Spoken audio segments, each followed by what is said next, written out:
Hey guys, Donnie RightSide here. Bookmakers Reviews Sunday night NBA action. Game number 2 of the NBA Finals live from Boston. What do we see in game number 1? An absolute shellacking by the Celtics put on over the Dallas Mavericks. Also, what you did is see your boy Donnie RightSide go 2-0 by taking the minus 6.5, or let's just laying the minus 6.5 points here on the Boston Celtics, and also by the luck of the Irish, under 31.5 on Luka Doncic in game number 1. He would have gotten that over 31.5 points if he had played the full length of that game. Scores 30 points. We cashed both of those tickets. But now let's move forward to Sunday, because as we know in the NBA, sometimes you have to let your eyes deceive you at times by saying, look, the better team is the Boston Celtics. I picked them to win the series. However, I don't think this series is going to be a quick one, 4 or 5 games. I do think it'll be extended to 6 or 7, which means the Dallas Mavericks have to win some of these games. The heavy public darling in game number 1 was the Dallas Mavericks, and they got hammered. Now, game number 2, more of a 50-50 ticket count, and also the line, which opened up around 5.5 points for game number 1 and finished at 6.5.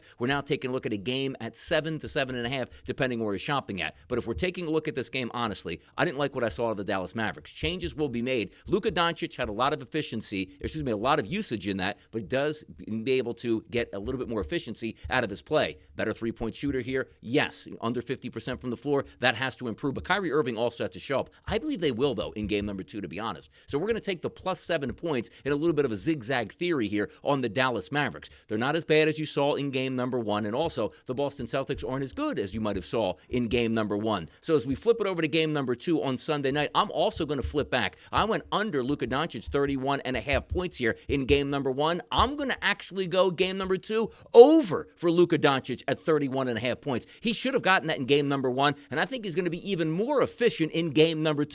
So 2 plays to take a look at in an even series, hopefully, when we get back to Dallas. We'll take Dallas plus 7 points and also Luka Doncic over 31.5 points. Let's see if we can cash both of these tickets and stay hot in the NBA Finals. I'm Donnie RightSide for Bookmakers Review, and as always, good luck on those wagers.